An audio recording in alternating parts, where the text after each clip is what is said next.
So hey guys, ये just एक trailer video है द ग्रेट रूलर सीरीज के आने वाले नेक्स्ट एपिसोड का। इसके अंदर हमें आने वाले एपिसोड के स्टोरी लाइन और फाइट सीन्स के बारे में पता चलेगा। साथ ही साथ मैं एक और न्यू सीरीज को स्टार्ट कर चुका हूँ, जिसके फर्स्ट एपिसोड को जल्दी से जाकर देखो, क्योंकि उसका सेकंड एपिसोड बहुत ही जल्द ड्रॉप किया जाएगा। जैसा कि अभी तक हमने सीरीज के लास्ट एपिसोड में देखा, जब मोचेन की फाइट हो गई होती है बाइडोंग और उसके एल्डर के साथ में, वो समझ जाता है कि वो बाइडोंग के एल्डर को अकेले हरा नहीं पाएगा। इसलिए वो सबसे पहले लावा के नीचे चला जाता है, जहाँ पर मोचन की फाइट हो गई थी फ्लेम डेवरिंग पाइथन के साथ में। इसे हराकर मोचन ने फाइनली प्राप्त कर लिया था फ्लेम इमॉर्टल लोटस को। साथ ही साथ उसी सफर में हमें दिखाया गया था सीनियर एनरैन को, जिसको असल में 2 स्पिरिचुअल रिंग्स प्राप्त हो चुकी थी, लेकिन उसके चक्कर में असल में उसकी फाइट हो गई थी लायन एंड टाइगर सेक्ट के मेंबर्स के साथ में। यहाँ तक कि वो लोग तो एनरैन की काफी ज्यादा बुरी हालत भी कर चुके थे। जैसे ही लायन सेक्ट का लीडर उसको मारने वाला होता है, वो तभी उसी मोमेंट पर एंट्री होती है मोचेन की, जिसने बचा लिया होता है एनरैन को। और वो लोगों से ये कह रहा था, तुम सब लोग मिलकर एक लड़की को हराने की कोशिश कर रहे हो, और तुम लोग इसी को ही मर्दानगी का नाम देते हो। ट्रेलर वीडियो की शुरुआत इसी सीन को ही दिखाते हुए होती है, जहाँ पर मोचेन के आ जाने की वजह से लायन एंड टाइगर सेट के मेंबर्स काफी ज्यादा गुस्से में आ गए थे। इसीलिए तभी लायन सेट के लीडर मोचेन से कहते हैं कि लड़के, तुमने यहाँ पर आकर बहुत ही बड़ी गलती कर दी। जानते भी नहीं हो कि हम लोग कौन है और कितनी पावर्स को रखते हैं। इसीलिए अगर हमारी सलाह मानो तो यहाँ से चुपचाप निकल जाओ और हमारे मसले के बीच में ना पड़ो। अगर तुमने हमारी बात नहीं मानी तो हो सकता है कि तुम्हें इसका खामियाजा भी भुगतना पड़े। क्योंकि वो लोग जानते थे कि मोचेन अभी उन लोगों से काफी ज्यादा कमजोर है, इसलिए इन लोगों को लगता है कि ये लोग काफी आसानी के साथ में मोचेन और इस लड़के को हरा पाएंगे। क्योंकि आखिर वैसे भी ये केवल 2 लोग मिलकर इतने ज्यादा पावरफुल लोगों का मुकाबला कैसे ही कर लेंगे। तो जब लायन एंड टाइगर सेक्ट के लीडर दोनों ही अपनी पावर्स को मिला देते हैं, वो लोग बन जाते हैं हेवन लेवल का ट्रांसफॉर्मेशन के हाफ लेवल पर। इस वजह से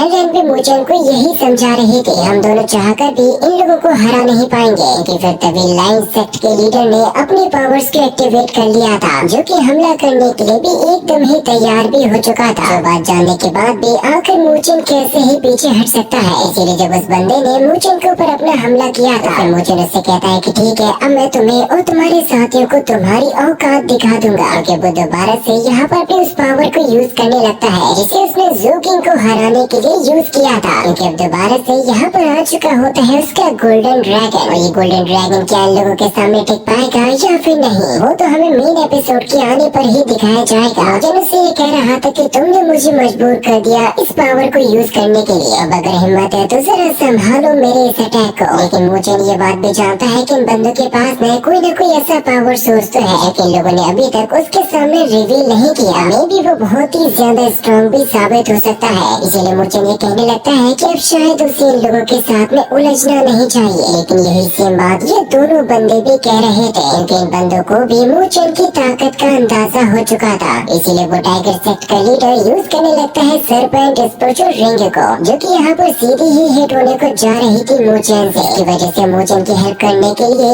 एनरैन को भी अपनी पावर्स का यूज करना पड़ता है। इसलिए फिर वो भी यहाँ पर ड्रैगन स्पिरिचुअल रिंग का यूज करने लगती है उसका सामना कराने के लिए। वो कहती है कि अगर यहाँ पर कोई भी गड़बड़ होगी तो मैं अपनी जान जोखिम में डाल दूंगी मोचेन को बचाने के लिए। कि मोचेन इस मुसीबत में उसी की वजह से ही तो फंसा था। लेकिन जैसे ही उन लोगों की पावर्स एक दूसरे के साथ में टकरा जाती है, तो फिर यहाँ पर पावर्स का एक इतना बड़ा फ्लक्चुएशन स्टार्ट हो चुका था। और यहाँ की पूरी घाटी में तक फैल जाता है और तहलका मचा देता है। लेकिन ये खबर बिल्कुल भी अच्छी नहीं होती यहाँ पर मौजूद लोगों के लिए। कि लास्ट एपिसोड के अंदर हमें जो स्टैचूज दिखाए गए थे, उन बड़े साइज के स्टैचू की भी पावर्स एक्टिवेट हो चुके थे, जो कि नॉर्मल पावर को नहीं रखते बल्कि असल में होते हैं ट्रांसफॉर्मेशन के लेवल पर। और उन स्टैचूज की एंट्री करते ही यहाँ का पूरा नजारा ही बदल जाता है। कि उन बड़े साइज के स्टैचूज को यहाँ पर जो कोई भी नजर आ रहा था, वो तो सीधा उनको जान से मारने के लिए उन पर हमला करने लगते हैं। इस बात से फर्क नहीं पड़ता कि कौन सही है और कौन गलत। उनमें से एक स्टैचू पड़ गया होता है मोचेन और एनरैन के पीछे।